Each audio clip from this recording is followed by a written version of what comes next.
I grew up in a small town in the Ottawa Valley, and one of my most treasured memories is the awesome collection of toys I had.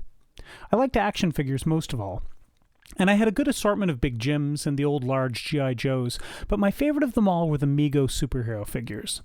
There was a department store the next town over, and we would go there a lot, and when new action figures would come in, my parents would get me one or two, and over my childhood, my collection got pretty vast. I had Marvel heroes, DC heroes, Planet of the Apes, Star Trek, and I created elaborate little stories with all of them integrated. But then a new collection hit the stores, Universal Monsters.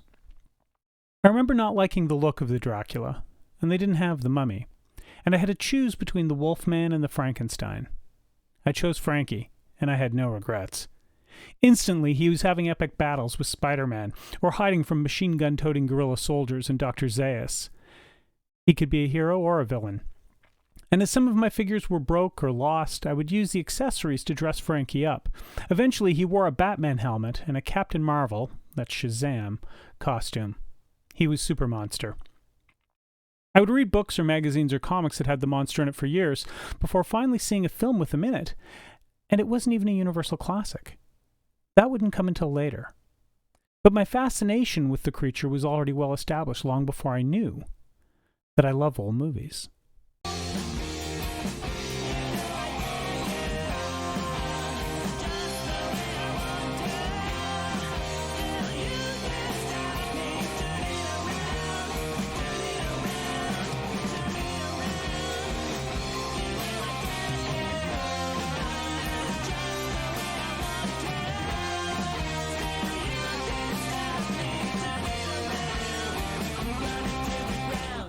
Hello, film fans. I'm Derek, and I love old movies. We've got Sam the Sidekick here. Hello. Welcome to episode 3 of our podcast. That is true. I'm really excited for this one. That is also true. But let's start with a big shout out to our listeners and subscribers. Yes. Thanks for being there and checking out our show. And for liking us on all the socials. The socials are the key. So key. By checking us out not only here on the podcast, but also on Facebook and the Instagram, you can get extra fun facts, as well as little bonuses on films we might be watching but aren't podcasting about. There are a lot of those. There always are. So if you like the show, be sure to hit like, subscribe, and share. It's the best way for what we do to reach more people. So if you think other people would like this, then definitely do that. Yes. And get in touch with us on the socials. Also, yes. On Facebook. I Love Old Movies, the podcast. Instagram. I Love Old Movies, the podcast. Or send us an email. I Love Old Movies, the podcast @gmail.com. All one word. Oh, yeah. So this week we are beginning a special two-parter, looking at a pair of films that, while also part of a series, are direct sequels to each other. I have a feeling we're not talking about Search for Spock and The Voyage Home. We are not. We are talking about Son of Frankenstein from 1939 and Ghost of Frankenstein from 1942. Most people know about the original Frankenstein film from 1931 and its sequel Bride of Frankenstein, and along with Todd Browning's Dracula, also from 1931, those films truly began the monster movie franchise for Universal Pictures. This series would include not only Dracula and Frankenstein, but also the Mummy, the Invisible Man, the Wolfman, and the creature from the Black Lagoon. And, as we mentioned previously in episode 1... Go back and listen to episode 1 if you haven't already. Absolutely, yes. Those films taken together told stories that took place within a shared universe, with characters, actors, and plot lines, carrying over from film to film. Monster Avengers, basically. Less Thanos and more Abbott and Costello, but yeah. Basically. Okay, I love those two guys. We need to put one of their films on the list. I like it. We have some pretty big names to discuss. Like, this film is stacked. Oh, for sure. Directed by Roland Lee and written by Willis Cooper, Son of Frankenstein stars Boris Karloff as the monster, Bela Lugosi as Igor, and Basil Rathbone as Baron Wolf von Frankenstein. Wolf. Excellent. But seriously, this is a Hall of Fame main cast. No kidding. Now, Roland Lee, he was born into a show business family, and he worked as a child actor on Broadway. He worked briefly as a stockbroker before returning to the entertainment industry, and worked regularly as a director from 1920 to 1945. He made a number of swashbuckler movies, such as The Three Musketeers, Cardinal Richelieu, The Count of Monte Cristo, The Son of Monte Cristo, and Captain Kidd. Buckle that swash, Roland. These sensibilities probably led to how he crafted the climax of Son of Frankenstein, changing the original ending from the monster being shot to the doctor swinging on a rope and kicking the monster into a pit filled with sulfur. Spoiler alert much? Can't really spoil an 80-year-old film. Touché.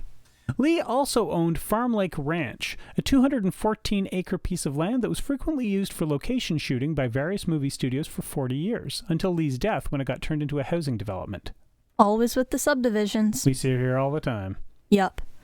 Now, Willis Cooper, our writer, did not have a vast career as a screenwriter.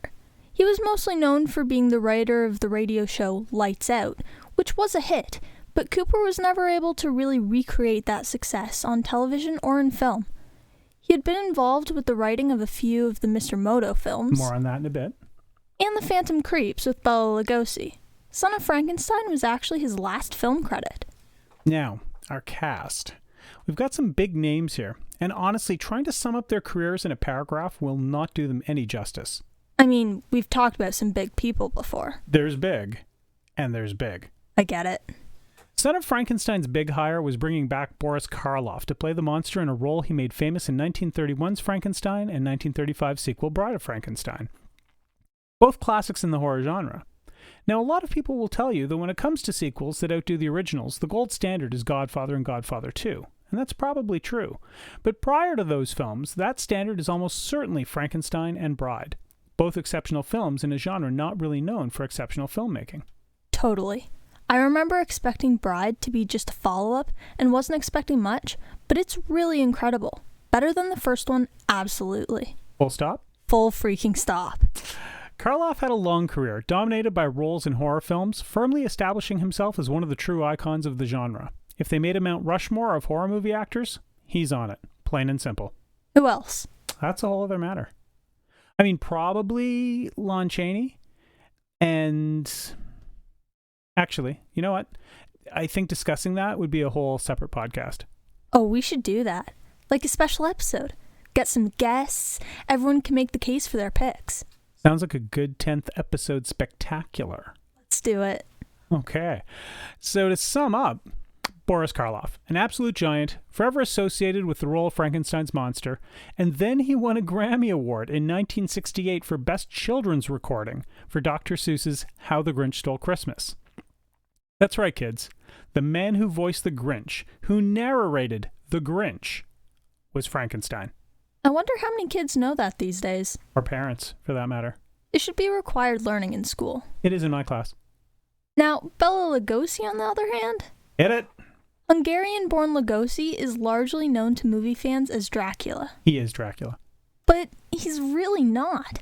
He only played Dracula twice, and only played a vampire 2 other times.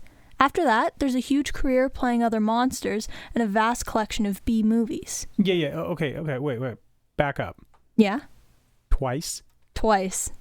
He played Dracula twice? Twice. In Dracula, of course. And in Abbott and Costello Meet Frankenstein. That's staggering. But it works with your argument. That's how great he was. Why is he the definitive Dracula and not, say, Christopher Lee? Because he only played the role twice and is so iconic, so memorable, so definitive in the role. He was so good in the role that no one else can ever play it the way he did, because they would fail in comparison. That is true. Outside of Universal Films, and he appeared in many of those, his filmography is filled with crap fests, until he fell into the orbit of schlocko filmmaker Ed Wood, appearing in 3 of his films before dying in 1956. The end of his life wasn't a happy story, with poverty and drug addiction and a heart attack. Interesting about him, though, he fought in World War I as a lieutenant and was wounded 3 times. In the 1930s, he helped form the Screen Actors Guild, and when he was buried, he was wearing a Dracula cape. The cape? No, a replica, but still. A lot of films to check out there. Now, our last main star is Basil Rathbone. Rathbone, a British actor who was born in South Africa, could effortlessly play both the hero, as he did in the long series of Sherlock Holmes films, or the villain, as he did in movies like The Adventures of Robin Hood, or Captain Blood, or The Mask of Zorro. A heck of a sword fighter, he made for a great boss fight that heroes needed to defeat at the end. He also appeared in a version of The Christmas Carol. This is the one with Frederick March as Scrooge, in which he played Jacob Marley. That's a lot of different characters. I like the variety. Tell me more about the sword fighting, though. Well, depending on who you ask, he is still considered one of the greatest sword fighters in Hollywood history, and back in the 30s and 40s was certainly thought of as much better than performers like Errol Flynn and Tyrone Power. When he and Flynn squared off in Captain Blood and Robin Hood, those fights are something special. Cool. Rathbone started making silent films in the 1920s, transitioned to talkies for 20 years before moving into television in the 1950s. Along the way, still finding time to act on stage in London and New York, winning a Tony Award for The Heiress. He got his start working with a Shakespearean theatre company, taking a break to fight in World War I, winning a Military Cross for bravery. He was nominated for Best Supporting Actor twice, in 1937 for Romeo and Juliet, and in 1939 for If I Were King.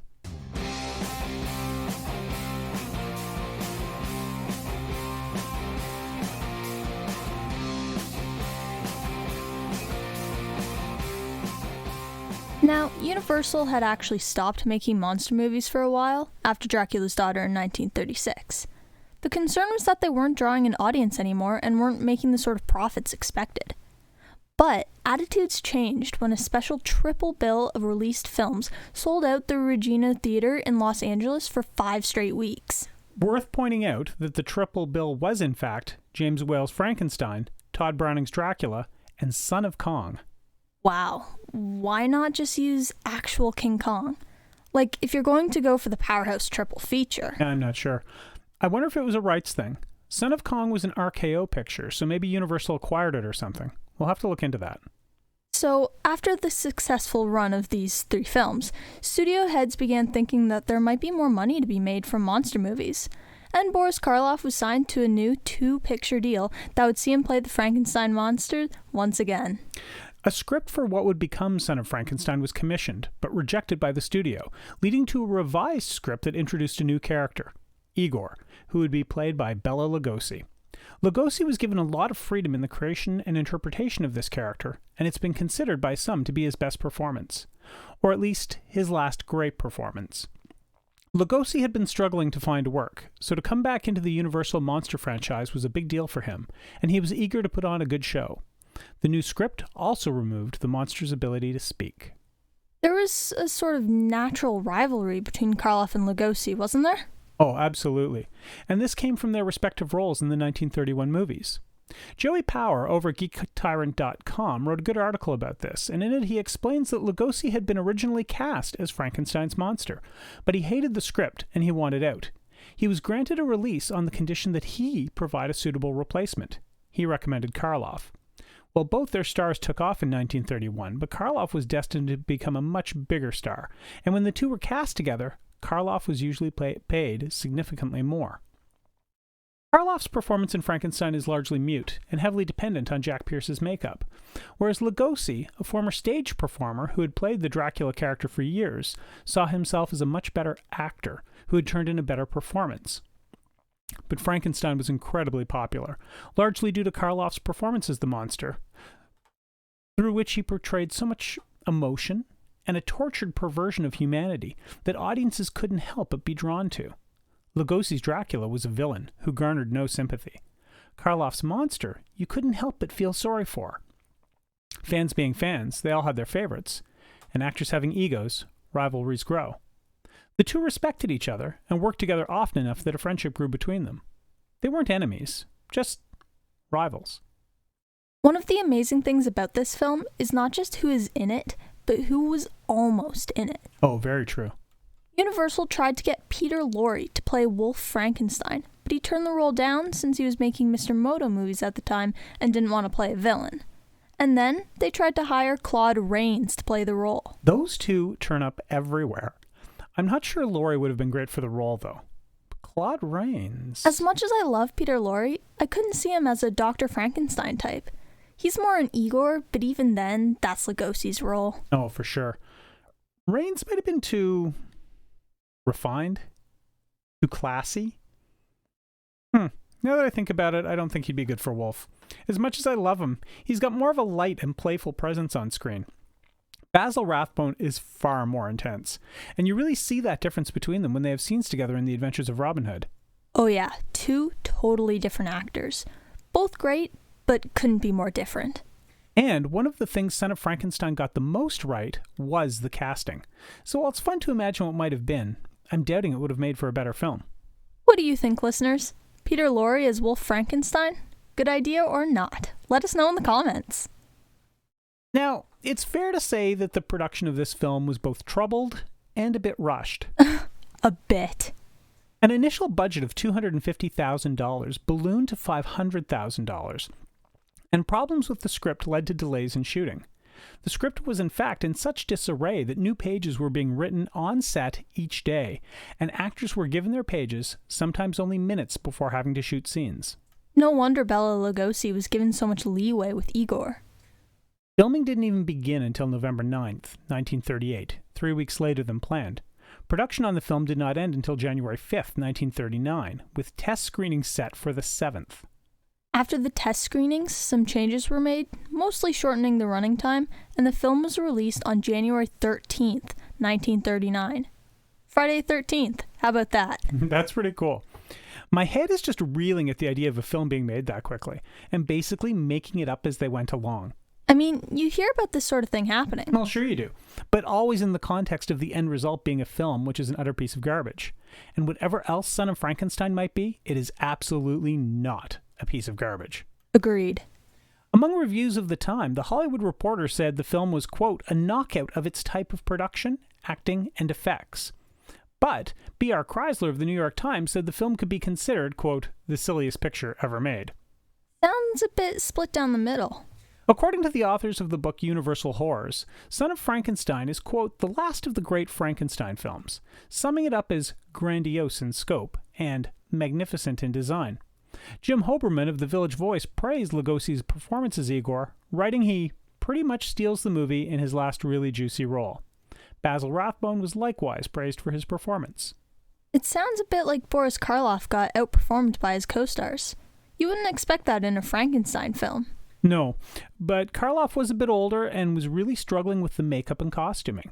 It was heavy and uncomfortable, and the physical demands of playing the role, just dealing with the stuff, was very difficult for him.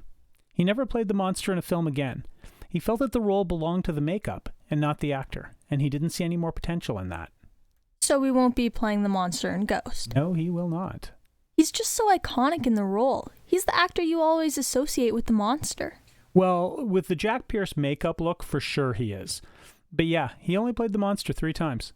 And the monster appears in more than 3 films. Way more. He's the best, though. Probably. Probably. Listen to you. He certainly played the role better than anyone, I think, and was in the best of the Frankenstein movies. Ipso facto, he's the best. All right. Fair. What's the review score for this one, Sam? We have an IMDb rating of 7.1. That's up there. The Rotten Tomatoes audience score is 71%, and the tomato meter is 95%, with 37 reviews. And what's the award situation? None. Just some recognition for the quality of Blu-ray sets. Yeah, that really doesn't count. No. So how can people watch this one? I've had trouble finding any streaming services with it, so it might be a trip to your local secondhand DVD shop to pick up a copy. Sounds good. Are we ready to do this? Born ready. Let's go.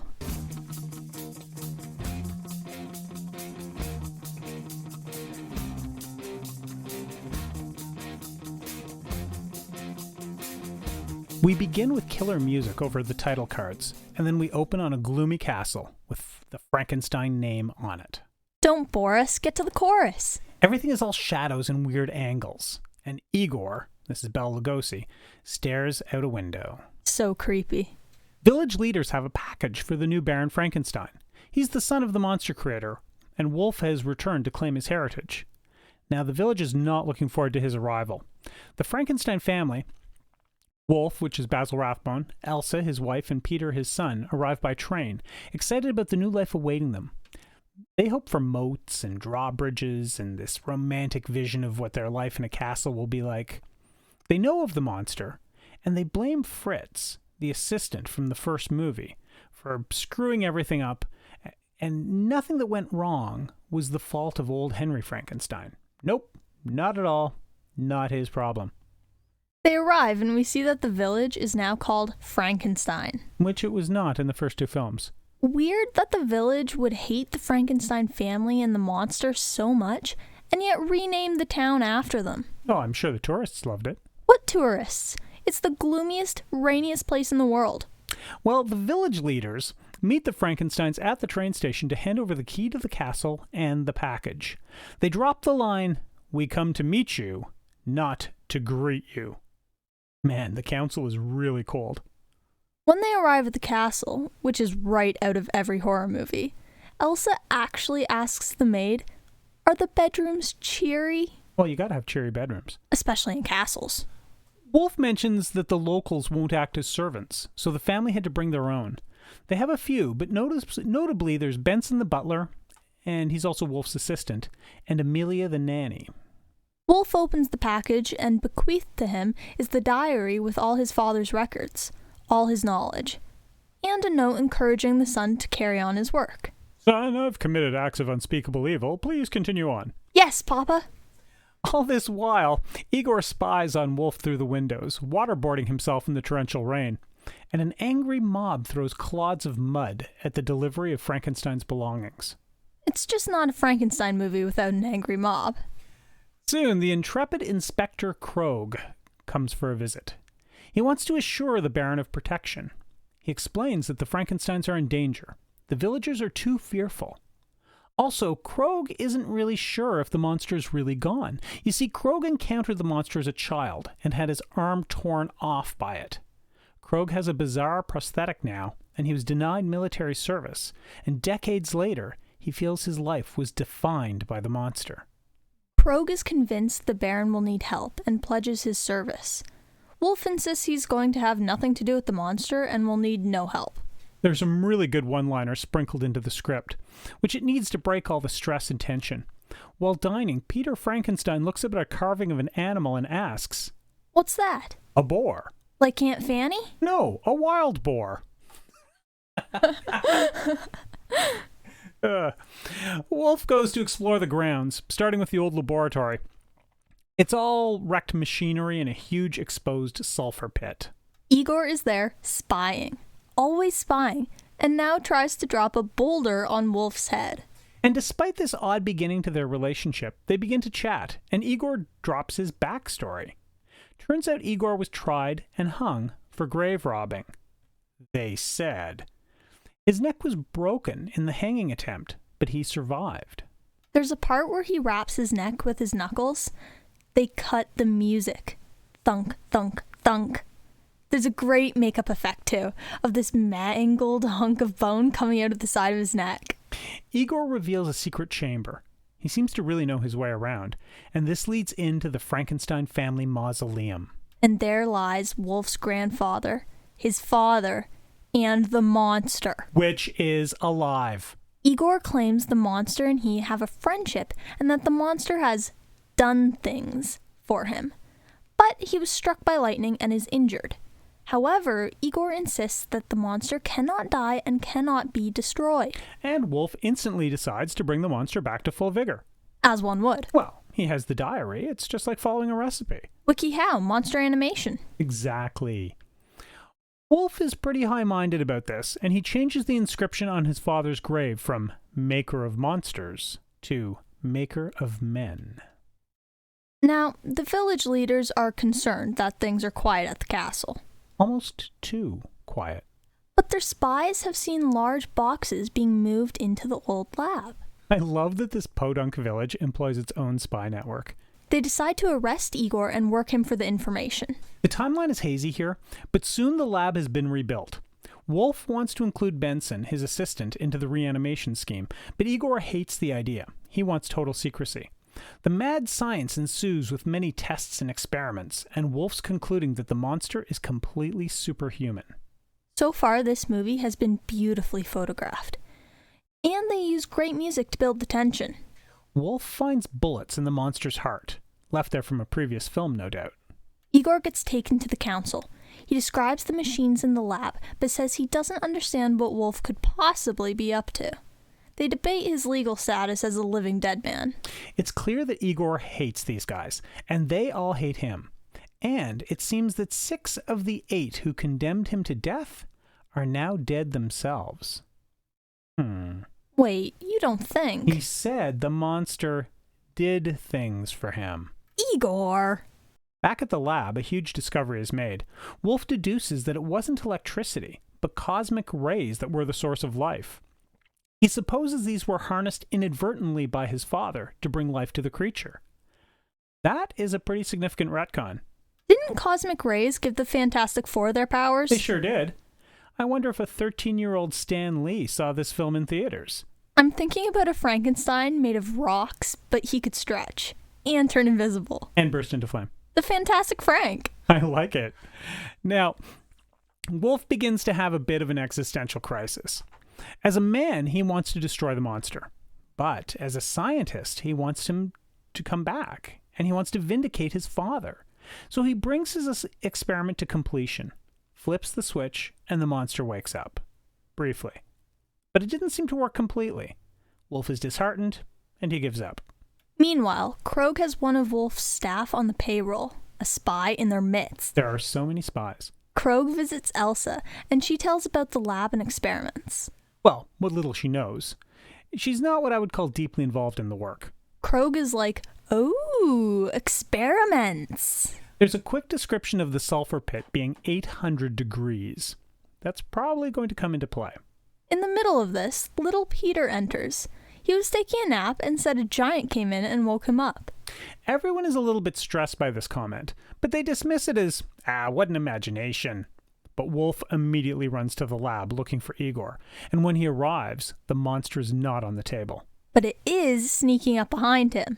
The two get acquainted, and there's a cool scene of the monster exploring itself in a mirror.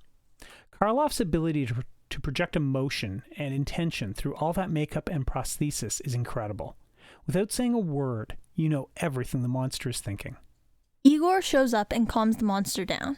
It turns out that Wolf fixed him after all. It is explained that the monster does what Igor says. Always. Wolf feels that the monster needs to be kept a secret, and needs to be healed more. Igor cackles and says, "He is well enough for me." Igor really seems to have his own agenda. A murder agenda.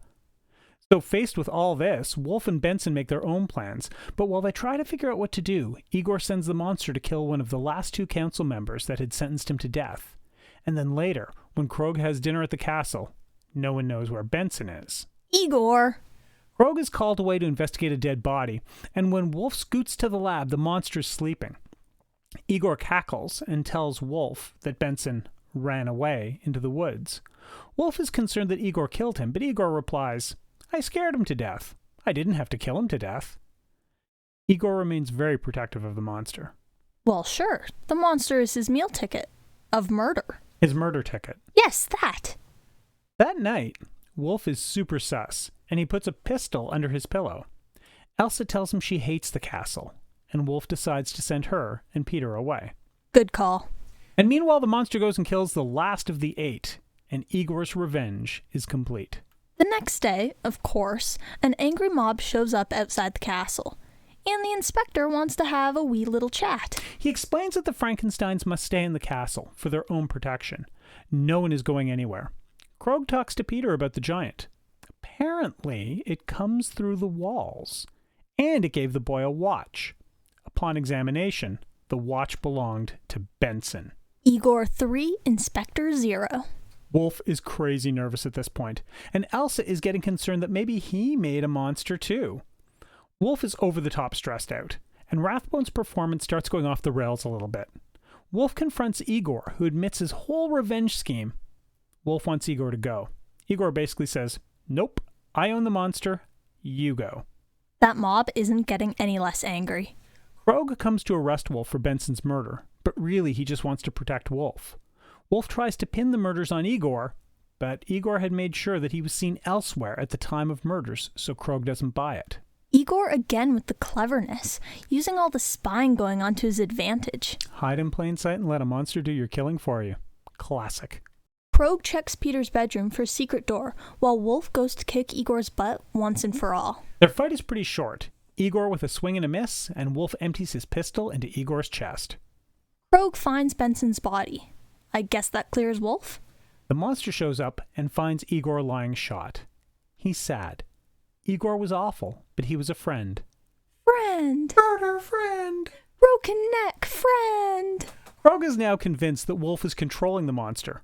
Whoops, guess Wolf isn't in the clear. But to be fair, Wolf is acting suspicious, and his stressed-out behavior really makes it seem like he's guilty. The monster destroys the lab in rage and decides to kill Peter. He takes the secret passage from the lab to Peter's bedroom and takes the boy. This leads to a climactic but all too brief battle in the lab. Frankie rips off Krog's prosthetic arm, but Krog returns with a volley of gunfire. Wolf swings down like Spider-Man on a big rope that hangs from the roof and kicks the monster into the sulfur pit. The 800-degree sulfur. In the end, Wolf gives the castle and the land to the village and leaves forever. And everyone cheers. Wow. Yep. That was way better than I was expecting. And I was expecting pretty good. Let's do pros and cons. Hit it. Pros. The cinematography. Evoking German expressionist styles of the 1920s with the odd, exaggerated angles and gloomy shadows, this film is a joy to look at. For 2, Karloff and Lugosi, both on screen together, knocking it out of the park. It's amazing how much emotion Karloff projects through the makeup, and Lugosi is really fantastic. He's gleefully evil, and yet not once is he ever over the top. And 3, Inspector Krog is just a fantastic character. Amazingly, he was written as the villain in the original script, but he works so much better as the hero.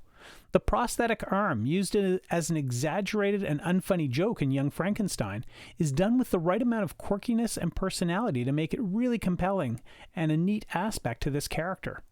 Never once do you think of Krog as being handicapped or disabled in any way. It's a very positive portrayal of a differently abled person, and way ahead of its time. My cons. Number 1, in cutting down the runtime, some scenes that might have helped with the pacing of the film were obviously cut. This film could have been 10 or 20 minutes longer, and I wouldn't have minded one bit. 2, the fight scene at the end. While containing some very cool moments, it was over way too quickly. I feel like more could have been done with it. And 3, Basil Rathbone's performance varies greatly. Early in the film, he's understated and earnest, and it works. But as the film progresses and the stakes rise, his performance becomes more unhinged and over the top. His character really isn't the villain here, but he plays him as if he is. I wonder if that's due to the piecemeal nature of how actors receive the script. Regardless, his portrayal of the character doesn't equal what we know about the character. It's distracting, and it doesn't work. All right. And does this get a watch recommendation? Oh, I give this a big watch. It's an excellent addition to the Frankenstein film series, and while it's not as good as the original or Bride, it's a very worthy sequel, and I'd go so far as to say it's required viewing for fans of the monster. And you get Karloff and Lugosi together. It's not the only time that they appeared together in a film, but it is the only time that they did so with one of them in one of their signature roles, and it's probably their best collaboration. Right on. You're up. Okay. Here's my pros. 1, the sets. They were all very spooky and cool to look at. They also produced some interesting shadows with the lighting that worked very well in scenes. 2, Krog and his arm. The fact that he had to physically manipulate his fake arm with his real arm could have been super funny, but he didn't overdo it at all. He made it seem completely normal and natural. 3, Boris Karloff. It was shocking how much emotion he was able to convey through all of that makeup and without speaking. Truly an incredible performance. Cons. 1, the lighting early on. I get that the film is old, in black and white, and there was a storm going on in the first few scenes, but the early lighting was very flickery and kind of made it hard to see. 2, Igor's teeth. I wanted to cringe and physically turn away every time I saw him, which wasn't great because I loved Bela Lugosi's performance. 3, Basil Rathbone near the end. In the last little bit of the film, he got way too overtop in his performance, which just made it less enjoyable to watch him in his scenes. But overall, this one is a big watch for me. Okay, so that is our look at Son of Frankenstein. And Ghost picks up right after this. It does, like a good sequel should. Fantastic. So if you have thoughts about the episode, let us know. The comments are so easy and fun to add. Try it. Yes. And as always, if you enjoyed what you heard, don't be shy about letting others know. Tell your friends. Tell your enemies. You never know. You might just have something in common. So true. For Sam the Sidekick, I'm Derek, and I love old movies.